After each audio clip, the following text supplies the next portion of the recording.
10 seconds left. 5 seconds left. Get ready. Start. மாண்புமிகு பேரவைத் தலைவர் அவர்களே, மருத்துவத்துறை மானியக் கோரிக்கை விவாதத்தில் பேசுவதற்கு வாய்ப்பளித்த தங்களுக்கு முதற்கண் எனது நன்றியை தெரிவிக்க விரும்புகின்றேன்.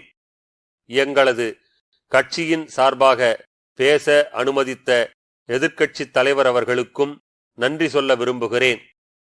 தலைவர் அவர்களே, இந்த ஆண்டு உலக வங்கி மூலம் நமது அரசுக்கு சுமார் 3000 கோடி ரூபாய் அளவுக்கு கடன் தரப்பட்டுள்ளது என்பது மகிழ்ச்சிக்குரிய செய்தியாகும். இதனை பயனுள்ள வகையில் செலவிட வேண்டுமென்று கேட்டுக்கொள்ள விரும்புகின்றேன். இது சம்பந்தமாக நான் மாண்புமிகு அமைச்சர் அவர்களிடம் ஒரு கோரிக்கை வைக்க விரும்புகிறேன். மேல்நிலை பள்ளிகளில் சுகாதார கல்வியை ஒரு பாடமாக வைக்க வேண்டும். இதனால் நோய் தடுப்பு பற்றி வருகின்ற தலைமுறை விழிப்புணர்வு பெறும் என்பதை இங்கே சுட்டிக்காட்ட விரும்புகின்றேன். அடுத்ததாக, கிராமப் பகுதிகளில் உள்ள மக்கள் தங்கள் உடலிலே என்ன நோய் இருக்கின்றது என்று கூட தெரியாமல் வாழ்ந்து வருகிறார்கள். அப்படிப்பட்ட மக்களின் நலனுக்காக கிராமங்கள் தோறும் ஒவ்வொரு மாதமும் மருத்துவ முகாம்கள் நடத்திட வேண்டுமென மாண்புமிகு அமைச்சர் அவர்களை கேட்டுக்கொள்ள விரும்புகிறேன். இதன் மூலம் ஆரம்ப நிலையிலேயே நோய்களை கண்டறிய முடியும் என்பதை சுட்டிக்காட்ட விரும்புகிறேன். அடுத்தபடியாக, இளம் வயதினர் தற்கொலை செய்து கொள்ளும் எண்ணிக்கையில் தமிழ்நாடு 3வது நிலையில் உள்ளது.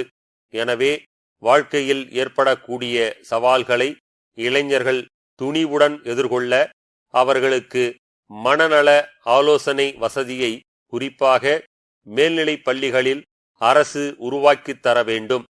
பின்னாளில் அவர்கள் சிறந்த பண்புகளை கொண்டவர்களாக உருவாக இது வழிவகுக்கும் என்று சொல்ல ஆசைப்படுகின்றேன்.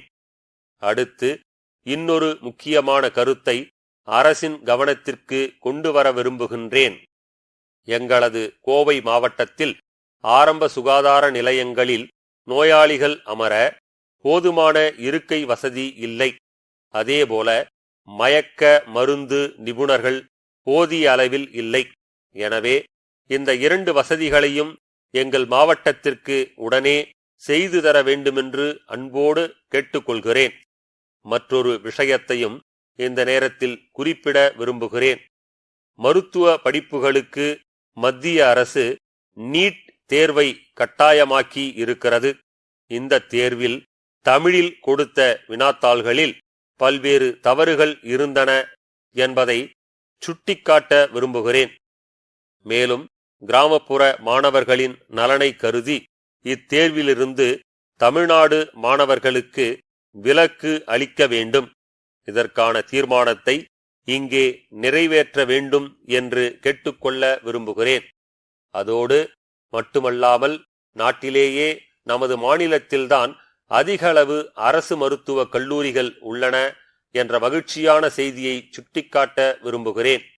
எனவே நமது மாநிலத்தைச் சேர்ந்த மாணவர்களுக்கு அகில இந்திய ஒதுக்கீட்டில் 5% கூடுதல் இடங்கள் வழங்குமாறு மத்திய அரசை நாம் வலியுறுத்த வேண்டும் என்று கேட்டுக்கொள்கிறேன். அடுத்தபடியாக, ஆரம்ப சுகாதார நிலையங்கள் மற்றும் மருத்துவமனைகளில் உள்ள மருத்துவர் பணியிடங்களை நிரப்புவதற்காக தனி வாரியம் அமைத்த அரசுக்கு என் நன்றியை தெரிவித்துக் கொள்கிறேன். அதே நேரத்தில் இதில் உள்ள ஓரிரு பிரச்சனைகளை இங்கே அரசின் கவனத்திற்கு கொண்டு வர ஆசைப்படுகின்றேன். இப்போது மருத்துவ பட்டம் பெற்று வெளிவரும் மருத்துவர்கள் பெரும்பாலும் நகர்ப்புறங்களிலே பணியாற்ற விரும்புகிறார்கள். இதனால் நமது கிராமப்புறங்களில், அதிலும் குறிப்பாக மலைப்பகுதிகளில் உள்ள ஆரம்ப சுகாதார நிலையங்களில் மருத்துவர் பணியிடங்கள் பல காலியாகவே உள்ளன. எனவே அரசு பணியில் சேரும் மருத்துவர்கள் முதல் 5 ஆண்டுகளுக்கு கிராமப் பகுதிகளில் பணியாற்றுவதை கட்டாயமாக்க வேண்டுமென்று அன்புடன் கேட்டுக்கொள்கிறேன். மாண்புமிகு பேரவைத் தலைவர் அவர்களே, இந்த அளவுக்கு பேச எனக்கு வாய்ப்பளித்த தங்களுக்கு மீண்டும் நன்றி தெரிவித்து எனது உரையை இதோடு நிறைவு செய்கின்றேன்.